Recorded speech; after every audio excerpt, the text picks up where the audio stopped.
And Dale, will you fill in for Sheriff Potter on the pledge? Okay.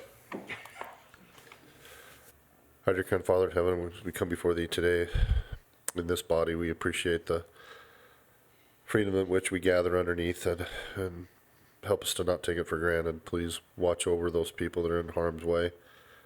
Help those people that are looking for peace and freedom, that they might be able to find it. Please help our deputies and sheriffs and officers around, that they will be able to come home safely. And we appreciate for the moisture that we've received the last couple of weeks, and hopefully we'll be able to have more and help the snowpack. And please let those people that are suffering from not only COVID, but from mental illness and other things, that they might be able to have thy spirit to be with them. Please help us to go home safely. We ask these favors and blessings in the name of my Son, Jesus Christ. Amen. Amen. Please stand and take the pledge. I pledge allegiance to the flag of the United States of America and to the republic for which it stands, one nation, under God, indivisible, with liberty and justice for all. My ears are so plugged, that sounded like it was stereo. Just like, approval of minutes. October 20th, 2021. I'll make a motion, we approve the October 2021 minutes. Minutes. I'll second that. I've got a motion by Commissioner Hadfield, a second by Commissioner Scott. All in favor? Aye. Okay, anybody got administrative agenda, future items, former agenda items? Anyone? Okay, except for our first, the 512 will be taken off surplus property. Did he reschedule or just? He may reschedule it. Okay. Wow, you're cruising. You're already 17 minutes ahead, or 15 minutes ahead. Watch me go. I'll be home by 5:30. Emergency management issues. I think COVID. We had a call, our bi-monthly call with the health department this morning, and numbers are getting a little bit better throughout the district. Still running high. Starting to see a slight decrease in Box Elder. We had been on a pretty serious uptick. At one point, the testing center in Tremonton, that's run by Intermountain, had a 67% positive test rate, which was not only the highest in the district, but one of the highest in the state. So that's come down. Starting, I believe it's tomorrow. Just because nobody else has left to test or what? Starting tomorrow, vaccinations will be available for the 5 to 12-year-old crowd. And so if parents want to get that for their kids, that will be available. They're doing a couple of clinics. I believe it's this Saturday at the Bailey building, the main health department building in Logan, and then also at the other building in Brigham City. Other than that, numbers are getting just a little bit better in the hospitals, but still higher than we'd like to see. So, Yeah, we had a couple of COVID deaths that were pretty close to us this last week. So we send our condolences for their families, and yeah. knowing that these things are real, and same way with mental health and suicide and everything else that's going on in the world. So reach out and check on your neighbor for sure. The only thing, me and Dale were at Farm Bureau last week, Scott, and I wasn't there, but I got a text. They were talking about the CAFOs. So just a heads up that would be something we probably want to make sure that we get done. It's going to the Planning Commission this month as a working report, and we'll take it back to them in December, their December meeting as a public hearing, and they'll forward a recommendation to you guys at that point. Would you mind reaching out to Jeff Kent and trying to think who the southern person is for Farm Bureau, and maybe making sure they're involved? Okay. Who's that? Is it Andy? Is it Andy Hayes? I think so. Yeah, thanks. Destin's been putting a lot of time in on that, hasn't he? Yeah, Kent and Andy Hates. Yeah. They're concerned that we're going to have something like some southern counties. Makes them a little nervous. I told them not to be nervous. I think we'll be okay. Okay. Tony, is that you? You want to come up here and sit in the hot chair and Not really. pull your mic up and state your name and the reason you're here? Hey. Yeah, yep, that'd be great. All right. My name is Tony Poole. You're gonna have to pull it right up there next to you, I think. My name is There Tony you go. Poole, Thanks. and I'm here on behalf of the company I own here in Brigham City called Beacon Recovery. Okay. And I thought a lot about this. Initially, I was going to come in here and do some complaining. Okay. I was going to complain that Judge Christensen is not recommending or recognizing my facility. He's only recommending Bear River. I was going to complain that Ralph Bennett has Oh, yeah. regularly stonewalled me in that jail and Oh. hasn't given me the opportunity to meet with him in his jail. He's in my ward. We go to the same church. I actually tracked him down in church to get an audience with him. He told me he didn't want to mix the two worlds. And I thought to myself, if he would have just given me the time of day, I wouldn't be trying to track him down in church. Oh, okay. I want to provide services to people in that jail Okay. at no charge to the jail. I Right. want to provide laptops to the people that are in that jail so I can get them treatment that they desperately need while they're in jail. And so what I've decided to do, instead of complain and go on end, I'm going to invite everybody in this room, moreover you five, to come to my facility and see what it is exactly that I do that is so different than they'll find anywhere in the city of Brigham or Box Elder, the state of Utah, or the country for that matter. I'm doing things at Beacon Recovery right here in little old Brigham City that don't exist anywhere in the United States of America. That's awesome. So what do we do at Beacon that makes us so different? First thing we do is something known as a neurofeedback, EEG biofeedback. Nobody in my industry will do it because as an owner, the $23,000 it takes for me to put that system in, I don't get reimbursed from Medicaid or insurances, but by golly, it works. That's why MIT, Harvard, Yale, as close as the University of Utah, speak to the validity of neurofeedback. It works. Good. I use ketamine treatment. Oh, Okay. The VA, I'm retired military, I'm a disabled veteran, and the VA and here in Salt Lake City, as well as many other VAs across the country, are using ketamine. Both of those modalities work on the brain. My assertion is we can take a one-year treatment program and condense it to 6 months. Get these people in and out of treatment. I've got a long-term care program that's a lifetime, right? I give cars to certain individuals so they can get back on their feet. I work with these individuals, the people in your area, to get them off of drugs, right? And I'm looking for some assistance, and I'm getting nothing but stiffed from people in this community, and it drives me nuts. That's why I'm here. cool. This is the first time I've heard of it, so Well, that's why. I've seen your sign there because I've gone in there to Studio 360 and I've seen you right down below there, right? I would love to have you all.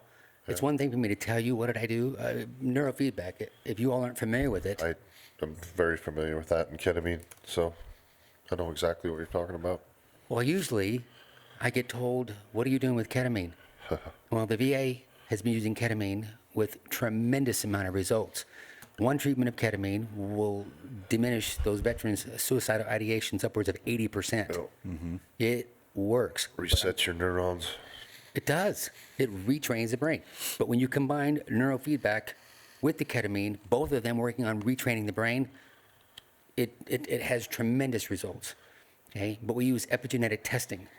We work with their gut.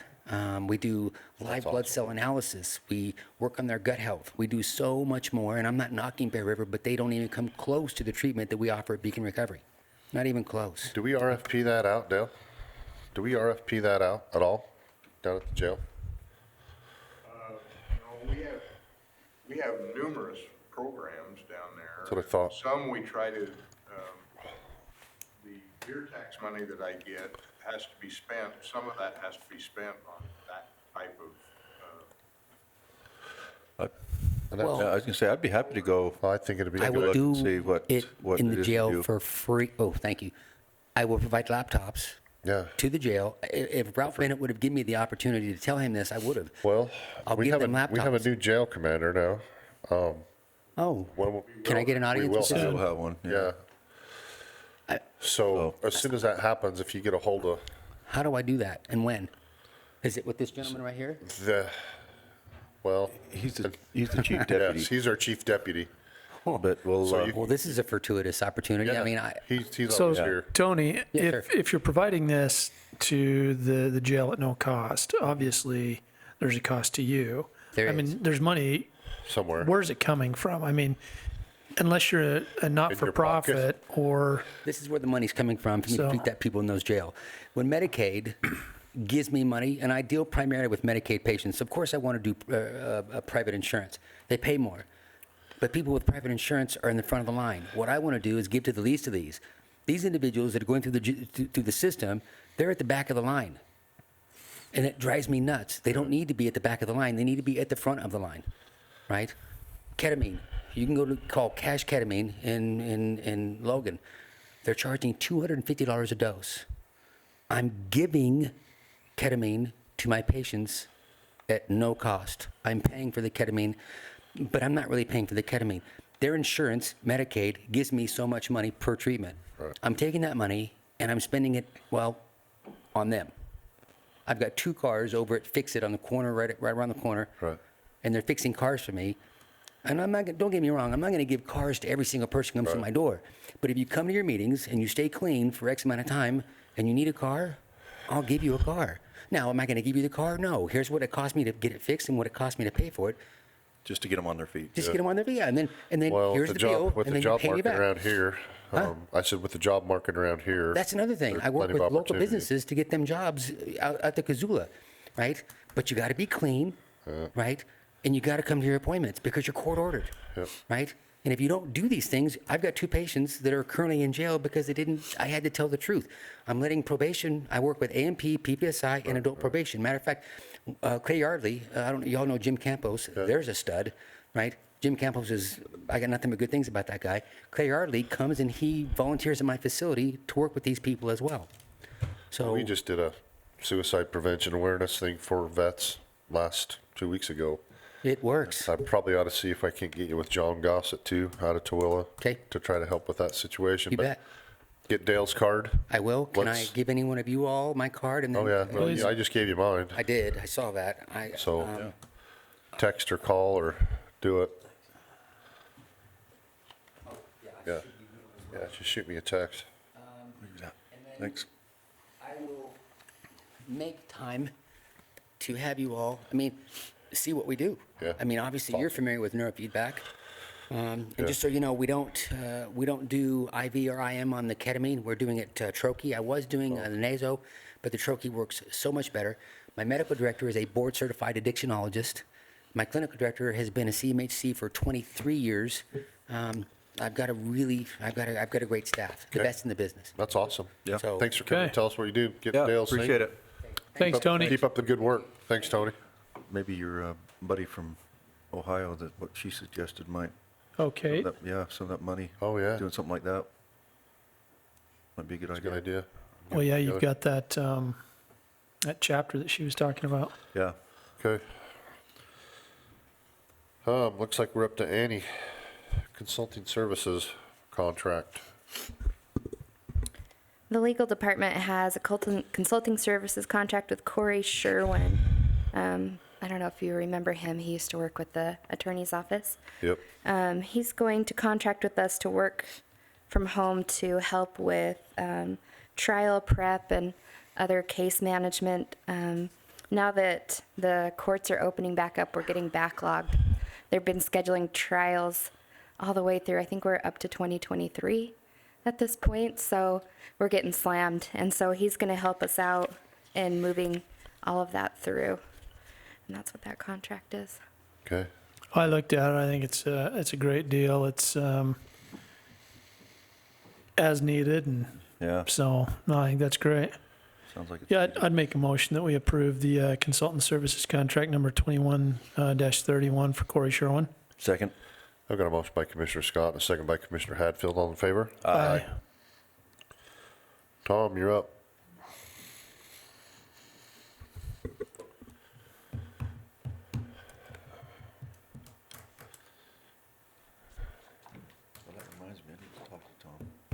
he's right here. What we talked about the other day. Figure into the budget.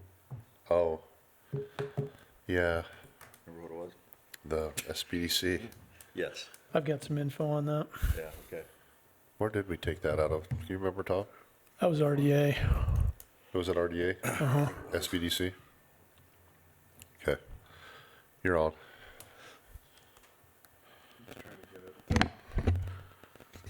All right, so the reason for tonight would just be to adopt our tentative budget. So the process is hopefully you're aware by now.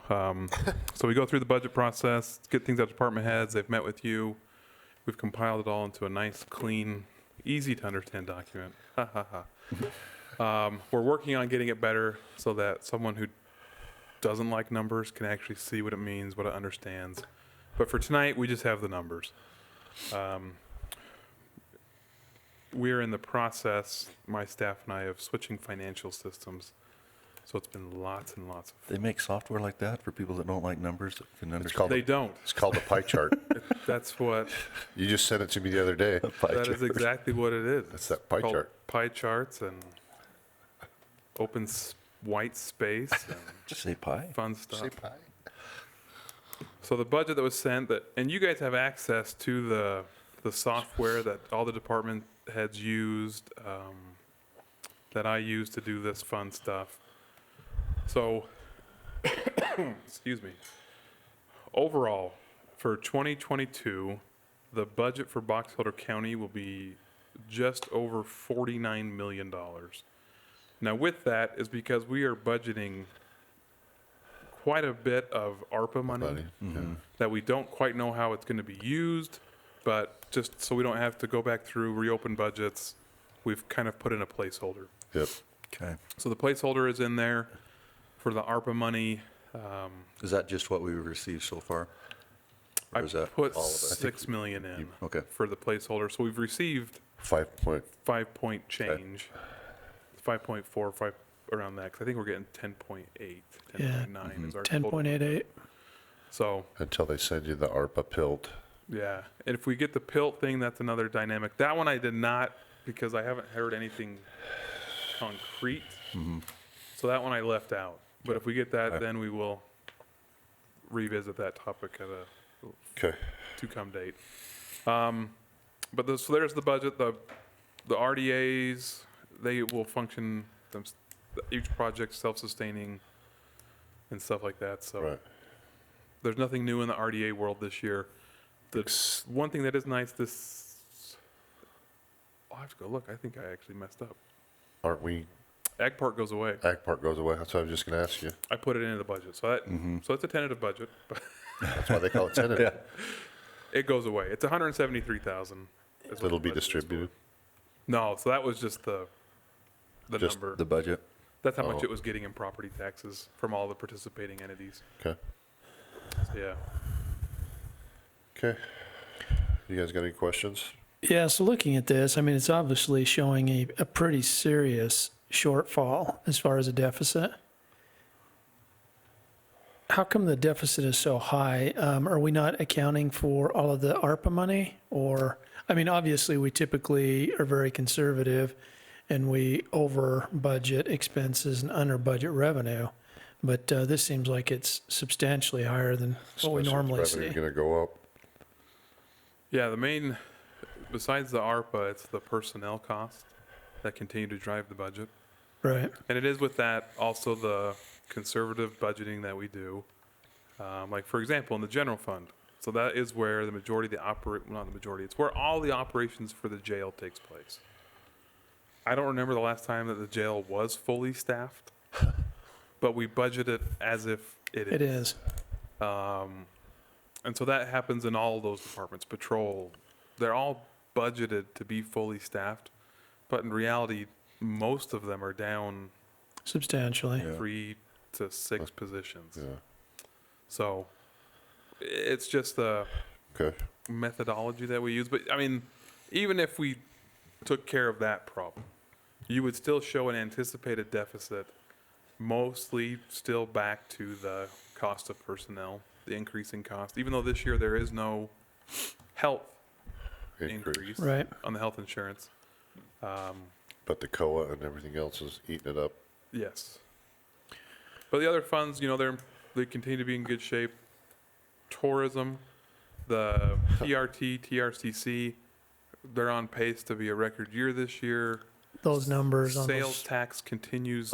those reports that you send us, Like when COVID first hit, Incredible. everyone was in panic mode. Like the state tax commission kind of came out and said, hey, Just chill. you yeah. need to maybe lock down sales tax, get prepared for that revenue to be cut Top. drastically. That didn't happen. Sales tax actually was an all-time high during the past year and a half, and it continues to be high. It's so hard to predict because of the amount of funds that is being put into the economy by different state, federal, to say, is this real? Is it? Well, we had this conversation 5 years ago, and you looked at me and said, "There's no way that this can continue to grow," and it's just grown and grown and grown and grown and grown. So yeah, so tourism, the TRT, TRCC continue to be in great shape. The main thing we're going to do, we are actually going to take $3 million of PILT and move it to the general fund to help offset costs of the jail for this year. Out of the 3.5, Yeah, so we're going to get we budget around 3.5 for PILT. So in the municipal service fund, they have healthy fund balances there to help facilitate that. The road department, they have sufficient to meet all of their equipment needs and everything. Darren is coming with fresh eyes, has looked at that budget. He's holding it steady for the next year, but he is going to do equipment a little differently, as he talked about in your guys' meeting. well, then, with the transportation thing we just got through too, we should be getting anywhere between $150,000 and $250,000 more B&C road funds. Yeah, so there's those. So anyway, Sorry. but that is every year when I do it, I have a slight moment of, Okay. it's not even a slight moment anymore. It's a moment of panic. Yeah. I mean, I look at the numbers and then, I remember how we budget, but it still is a shock to the system because, And the Those landfill numbers. budget, it may be changing. I need to talk to Gina. She's Yes. currently in Florida at a conference, but she has some things out there that might be changing. So that number may change as well. But like I said, this gives you a good tentative building block to build upon. We'll get this out there for public review. They need to have it for 2 weeks before our public hearing, which will take place the first commission meeting in December. So you have the public hearing, you'll receive public input. We can constantly be changing and adjusting numbers. If you guys look through this and just think, hey, or in 1 year, I completely missed like 5 lines at the fairgrounds somehow. So, things do get missed. We will be changing it. We were just talking about the SBDC, but if it comes out RDA, it's not that That's big a deal. RDA. Okay. well, and yeah, I've got a little info on that. I've had, I think, one call on that since it was shut down. And the Chamber of Commerce, quite frankly, has picked up a lot of the slack through some of the stuff that they've done for Bragg. Let's send them that. And so as I talked with Monica yesterday, if they basically were doing some of that, you wouldn't have to have a full-blown center and the staffing and everything because they're already there, and that's where a lot of people go anyway. And if they need additional help above and beyond that, she's already spoken with Jason, and they can go to that office. And so, Okay. So we have until our second commission meeting in December to it's finalized. Yeah, yeah. Okay. Yeah, so I will change the ag park right now. It is a living document. It is dead. A living document that's dead. So the numbers that you approve for the tentative budget do not include the ag park anymore. okay. And the number that you used for the COLA, So the one that is built in, because I wasn't sure of a clear direction off of COLA, the merit, everything else that may or may not happen. So I put in 6% to account for possibly everything that may happen. okay. But then again, the commission Right. totally in your wheelhouse to say, hey, we're going to do this, that. So we could massage it different. Oh, yeah. I just wasn't sure. once again, the tentative budget kind of is a Tentative, tentative, but also it's usually the highest, it's the highest budget we start with. Because it's usually always better to If that, back it off. if that comes in from Gina, that's gonna significantly put money back into the enterprise, enterprise Yeah. fund. yeah. And that's So, what they would have to pay a host, right, and so that's where I need to get with her. And okay, Get because that's what I was gonna say, actual because we can numbers. actually put some stuff back into Yep. the, yeah, Okay. that's what I just didn't. I talked to her the other day, and she just said, "Hey, I'm in Florida." I yeah, was like, "Okay, just give me a number to hold it." okay. All right, I'd entertain a motion to approve the tentative budget. Do we need to approve the tentative budget? I think so. Okay. I'd make a motion, we approve the tentative budget for 2022, or, Yep. yeah. I'll second that. I got a motion by Wait. Commissioner Hatfield, and a second by Commissioner Scott, all in favor? Aye. Thanks, Tom. You bet. Losing my track of years. And I think get with, I'm glad you were wrong. and if we get with Jenica on the percentages, because I think we were looking at more budget, like more ARPA, less ongoing, in my opinion. Yeah, that's why. Okay, I'm just letting you know. Okay. That'd be probably be, okay, thank you. Thanks, Tom. 534, AT&T broadband access grant. AT&T reached out to us last week, and they kind of came in late, but they just wanted to improve that they are going to reach out and try to use some of the national and state funds to help outlying areas if they can, and they've picked a couple places, Portage and West Corinne as two of the places that they want to try to start and help. So I said that we were do anything we can to help back them. Oh, there you are. Hey, I didn't notice that. If you want to come in and, Only if you want. I think you're doing a great job. oh, sorry. I didn't notice that you were there. Calmest county council commission meeting I've been to in a long time. Yeah, you're fine. Yeah, just sit down and give me your name and Yeah, sure. look a little bit different. He's from Wellsville, I can remember that. Jock. What's that? You said you were from Wellsville, so I Yeah, remember I that just part. slipped down the hill. I might come down and stay permanent. There you go. Just, I'm Robert Behunin. I'm a consultant with AT&T. Okay. And as Commissioner Summers was saying, we did reach out last week. The state has this, the Governor's Office of Economic Opportunity has a broadband access grant that they're putting out for. It was all due November 1st. We're largely doing wireless. What they're really looking for is fiber, but we thought this was a good opportunity to really kind of educate everybody that the speeds at which wireless is coming really does rival in lots of ways some of the harder wired fiber pieces. So we identified in our network 3 spots. You mentioned Corinne, and that Portage, would be, right? and Portage, and then out at Thiokol. So, yep. I knew I they're missed one.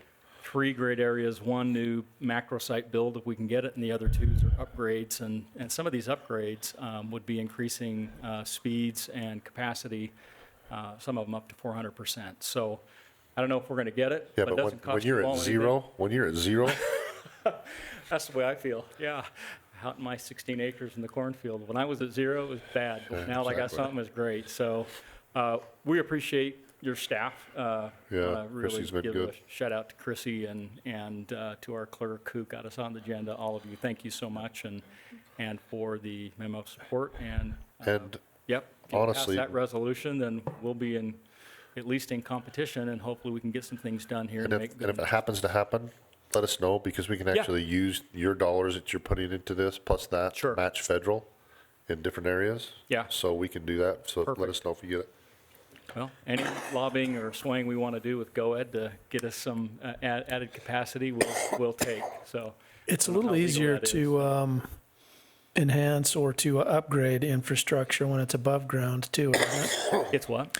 Isn't it easier and more economical to upgrade the infrastructure above ground? Yeah, I'm glad you mentioned that, because these are, 2 of the sites are already sites we have in operation but need, significant enhancements. The other macro build is on a site that's private land, and so yes, it's less permitting, fewer easements, fewer problems.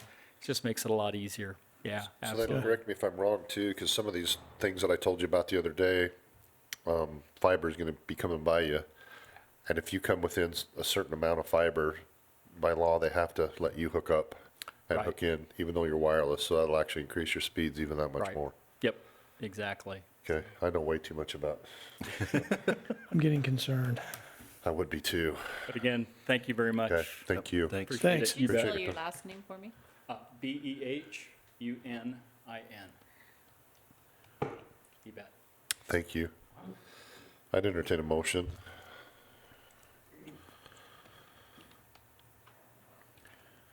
So the resolution is just accepting the application or We're just supporting the application. supporting it? Yep. Gotcha, okay. Yeah, I would make a motion that we approve resolution number 21-14. Second. I got a motion by Commissioner Scott and a second by Commissioner Hadfield. All in favor? Aye. Okay, it's a Scott Lyons show. Thank you.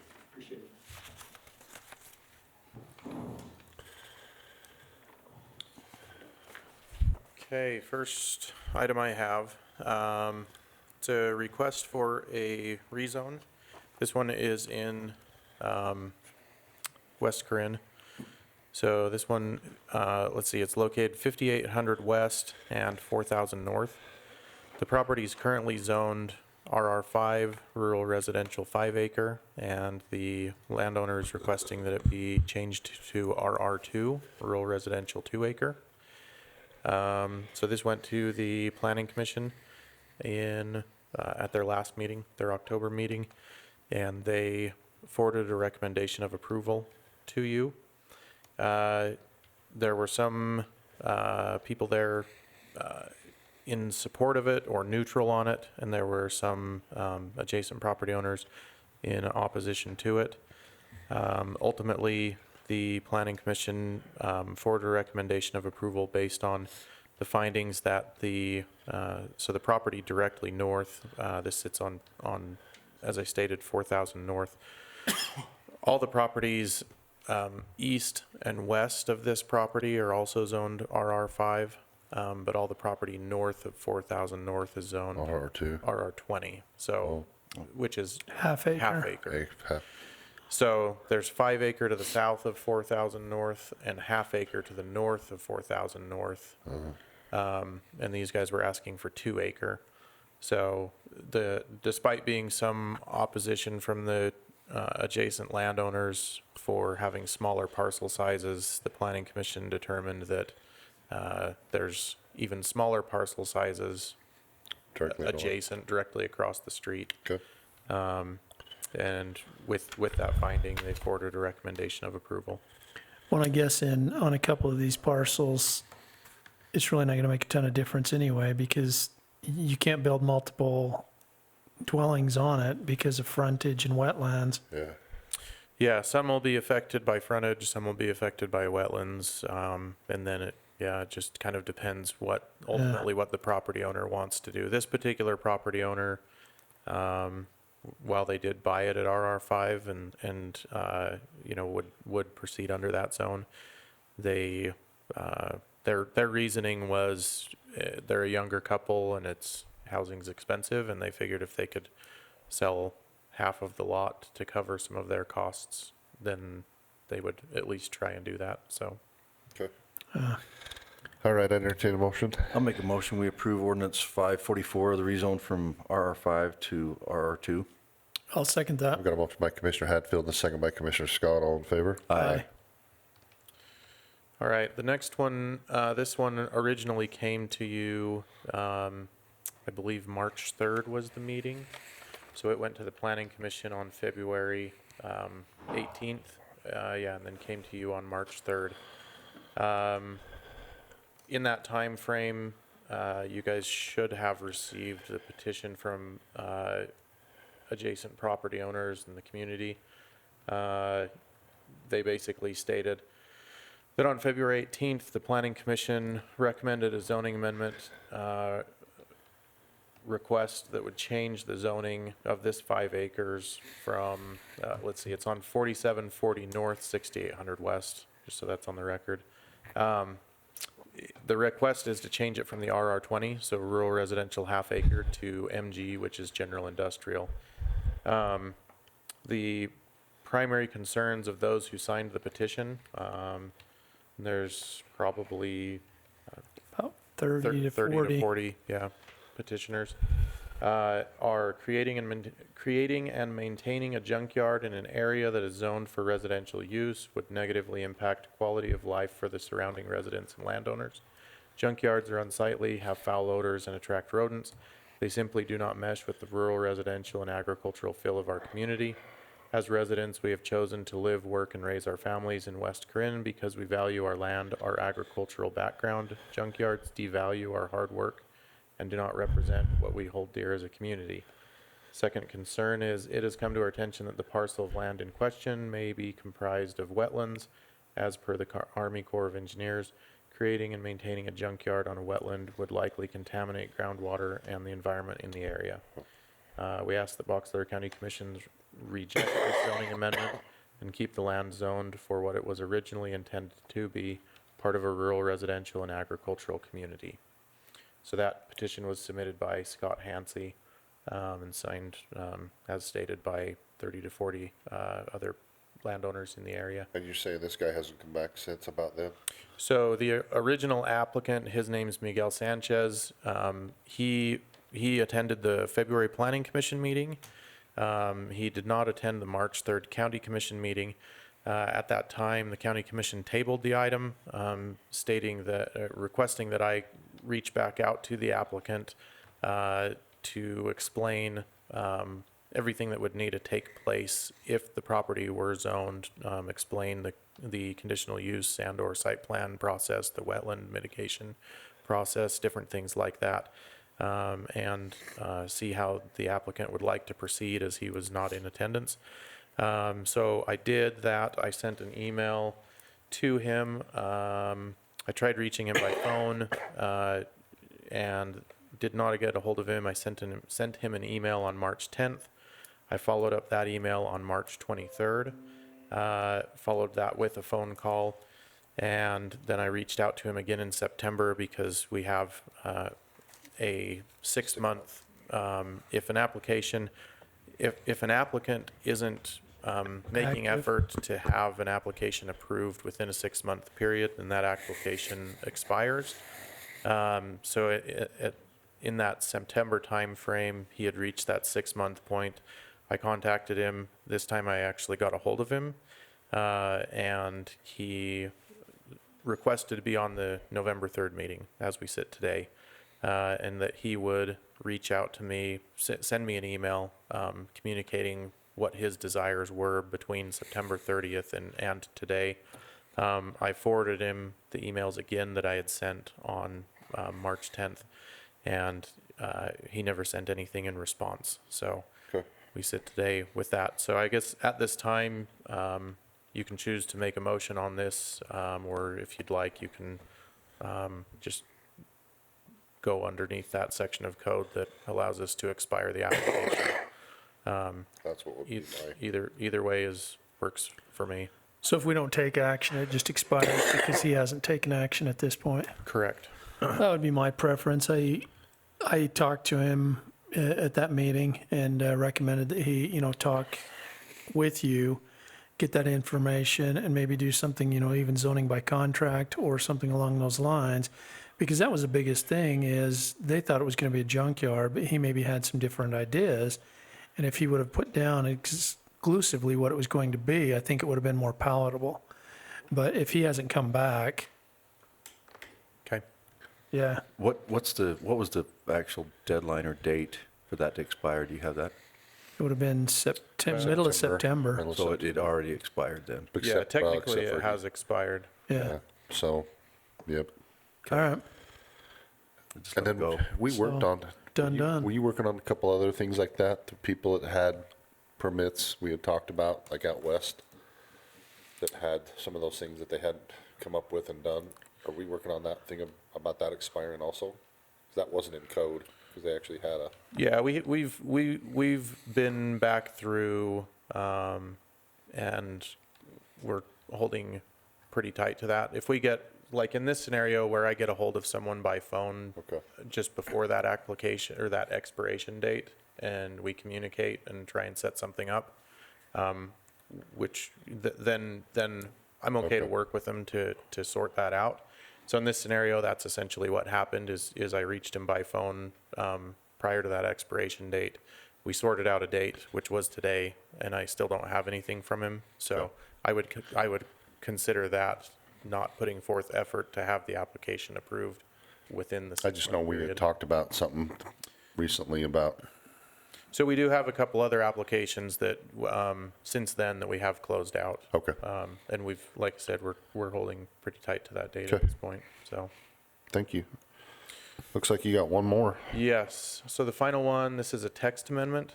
So this text amendment applies to the MU 40 zone, which is a multiple use 40 acre zone. The MU 40 zone, there are a couple areas, it's predominantly in the Beaver Dam and Collinston area. With that being said, we had a large turnout at the Planning Commission meeting from that area of residents opposed to the proposed change. There's also MU 40 in the Park Valley area. There's MU 40, a piece of it out by Little Mountain. And I believe that's west, kind of between Bothwell and Howell. There's a little bit MU 40 as well. So those are the areas that the proposed change would affect. So the proposed change is changing the text regarding frontage. So frontage is how much, what linear feet of parcel must be adjacent to a road. So the current frontage requirement is 1320, so 1,320 feet. And that's based on a section of land is 1 mile by 1 mile. And so a 40 acre parcel would be 1320 by 1320. So that's originally where it came from. The applicant's requesting to reduce that requirement to 500 feet. And states that on a 40 acre parcel, this frontage is extremely large, considering 40 acre parcel dimensions.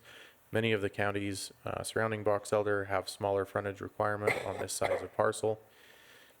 We did some research. MU 40 is an original zone from when the county started zoning in 1974. At that time, the requirement for the zone was 660 feet, so half of the 1320. So that would make the parcel, 1 by 4, essentially. 660 wide by, 2640 deep. In 1992, the code received a pretty large update, and at that time is when the frontage changed from the 660 to the 1320, and it's been that way since. So this went to the Planning Commission in October, and they held a public hearing, and there were probably 20 to 30 residents from the Beaver Dam community. Like I said, that's one of the predominant areas that's populated that has this zone, and they were opposed to it. They felt that changing that would change the Density. kind of the purpose of the zone. So that was let's see, I've got the Planning Commission's findings here. So their findings were that it does not fit county goals, it's not harmonious with the overall character of the existing development, it would adversely affect adjacent property owners, and also affects the adequacy of services and overall public input opposing the change. So those were the Planning Commission's findings and the basis for their recommendation of denial on this request. Yeah, I was there at the hearing, and I think I've had more phone calls and texts and emails off of this than almost anything I've been involved in 9 years. yeah, the other thing that they were really concerned about was it was MU 40 when he purchased it, nothing's changed. And so rather than going through a potential zone change, they're going on a text amendment change, which affects things countywide instead of just that parcel. And so, at this time, I'd make a motion that we deny the text amendment. Second. I got a motion by Commissioner Scott, a second by Commissioner Hadfield, all in favor? Aye. Thanks, Scott. Yeah, not a problem. I've got, if you don't mind signing that. Yeah, I don't Maybe mind. what I'll just, I just leave this with you, Marla. It's Yep. not a draft. Not a draft. Okay.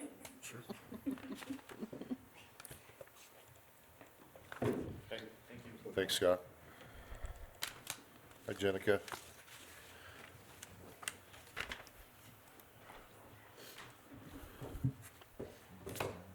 Yeah, if I used them all. Sorry.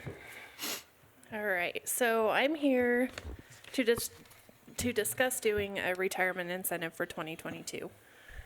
We've done this the past at least 7 years. So running the numbers, there are 18 employees who would be eligible for this. Those are merited employees that have been here, merited or appointed. If all 18 were to take the incentive, it would be $354,823 in savings to the county.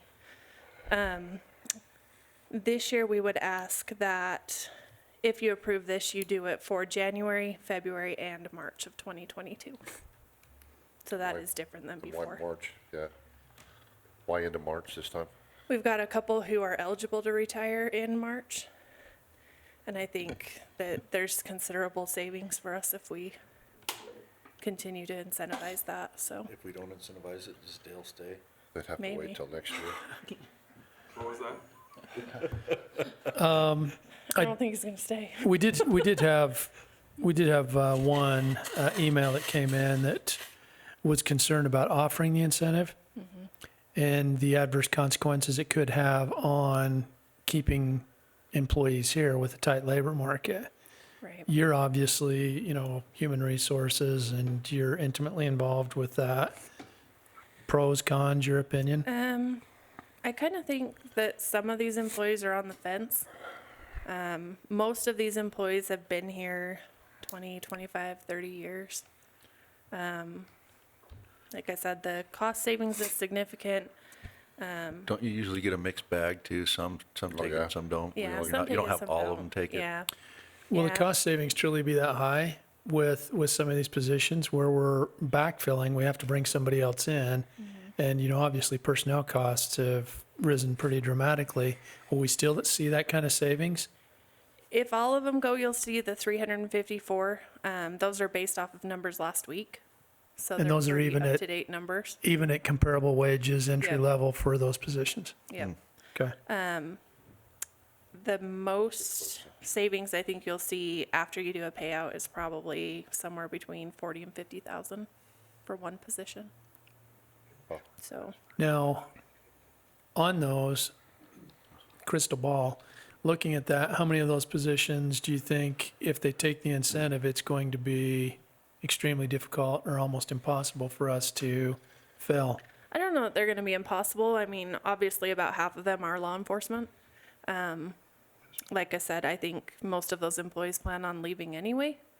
There are a couple that are just not quite sure. So it just depends. I mean, really until the last couple weeks, we were doing pretty good on law enforcement. We've just been told that 2 employees are leaving.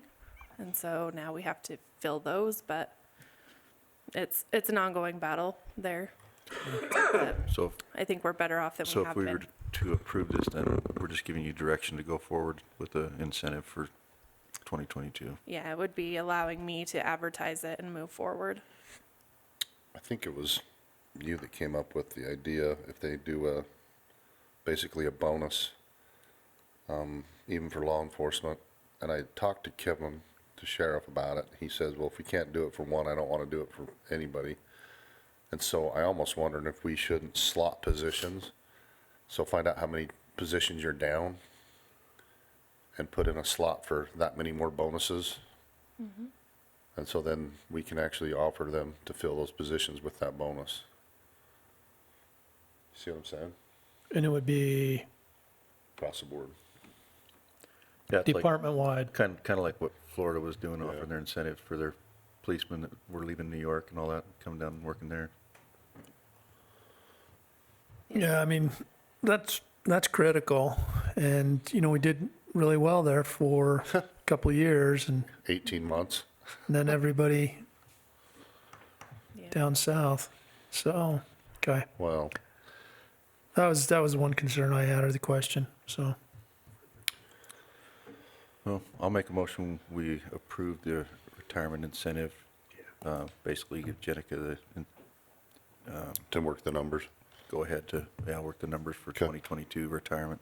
I'll second that. I got a motion by Commissioner Hatfield and a second by Commissioner Scott. All in favor? Aye. Thank you. And your Thanks, policy update? That's this guy. Oh, this one? I'd make a motion, we table policy 5 until we've had a chance to review it further. Second. I got a motion by Commissioner Scott and a second by Commissioner Hatfield. All in favor? Aye. Entertain a motion to go into a closed session. Do you have? Yep, the green folder. I think I have 3 copies that maybe signed. Oh, Why are you going in closed session? we will tell you. Okay. Just checking. Personnel's for one, and land acquisition. Let's see. Just needs Stan's signature. It's the same one. I think she just made 3 copies, so we don't have to get copies later. You need your writer's cramp. Do you want me to just give them back to you or to Marla? If I can take them, then I won't get in trouble. Like last. As long as I have a copy. Yeah, one's for you. So give one to Marla and Give the other two the other back. 2 back. Thanks, Dale. Thanks. I was gonna not incentivize that if you were gonna, if it was gonna force